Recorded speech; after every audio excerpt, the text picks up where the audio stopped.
Hey guys, how's it going? It's BobbyKbikes here, and welcome to part 2 of the Rudge restoration. Change of plan.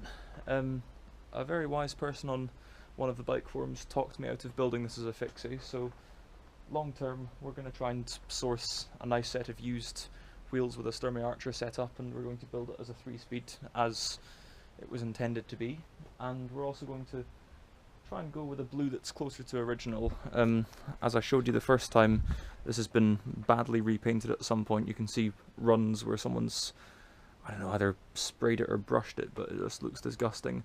I think that's more like the original blue, so when I've got this dismantled, I'm going to take the bike to Halford's and get as close a colour match as I can find. But first we've got to dismantle it, and that's the purpose of today's video. I'm going to set the GoPro up on a tripod or something tall, and we're going to try and get a nice dismantling time lapse. A few tips when embarking upon a dismantling: get yourself a nice box to put all the parts that you're taking off in, and take photos.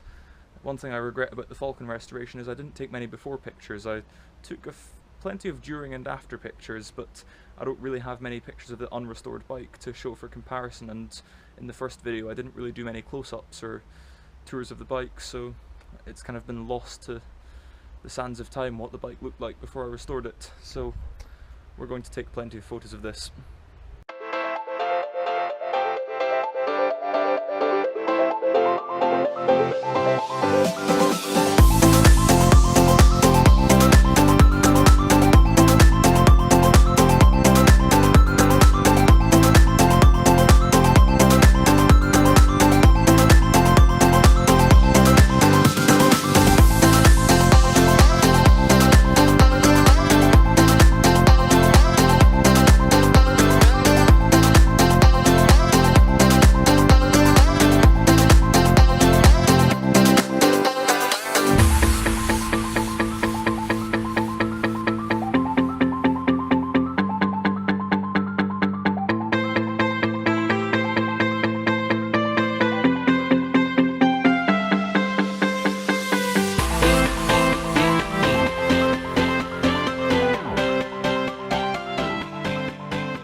The headset's stuck, and my headset wrench won't do it, my big shifting spanner won't do it, so I'm just going to let it soak in WD-40 and see what we can do.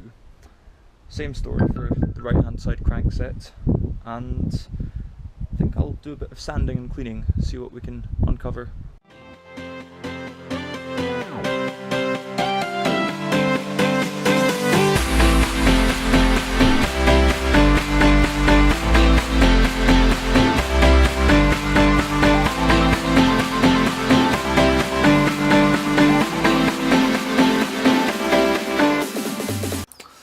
Okay, so while I've been waiting for the headset and bottom bracket to loosen off, I've been doing a bit of sanding and cleaning on this frame just to see what I'm working with, and it's actually been a very nice colour at some point, and then someone's painted over it and not made a very good job of it.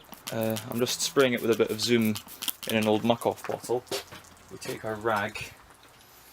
Actually, I'll use the dirtier of the rags because I don't want to mess that one up just yet. If we just... There's actually quite a nice shade of blue under all the dirt, rust and bad repainting. I mean, there's been some bits where I've, say, hit a paint run and it's kind of peeled off. You know that way when you paint with Hammerite and you lay it on too thick and you find that it doesn't so much sand as peel. It still has a sort of drop-like structure. You'll see it's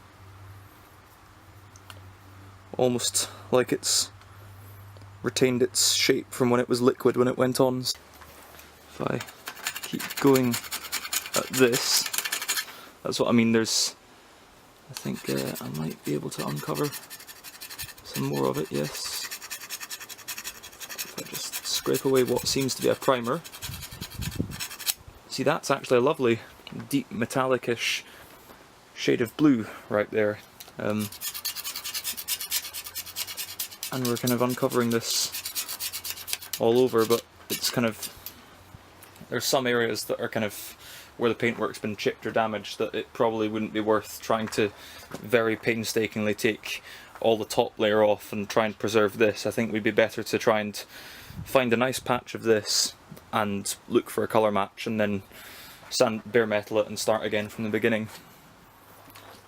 I don't want to go too far up this tube because there's decals there, and I've not been able to find a reproduction of these decals, but I may know someone who could perhaps make me up a set of reproductions, so I'm going to leave stripping the area where the decals are until the very last, until I can see if I can find someone to do reproduction decals for me.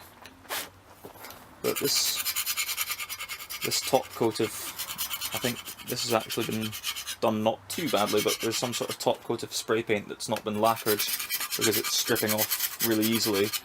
Okay, good news and bad news. Good news is, bottom bracket is now out, save for this part here. The headset's still not budging, but we could have that sorted soon.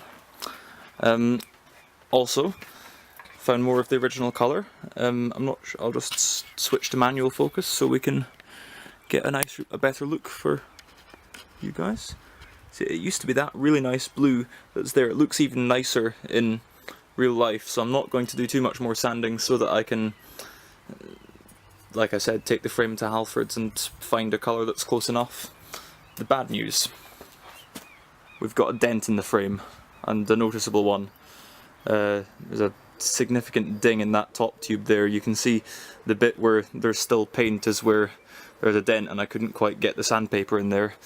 And also I think it's ever so slightly raised the top of this tube here. If I were to take the verniers and put them here, I'd probably find the diameter here is different to the diameter here. So I'm going to ask around for advice on what I can do about that, but I think this has been a good day's work. We've done a bit more paint stripping, and we could have this bare metalled in a few days.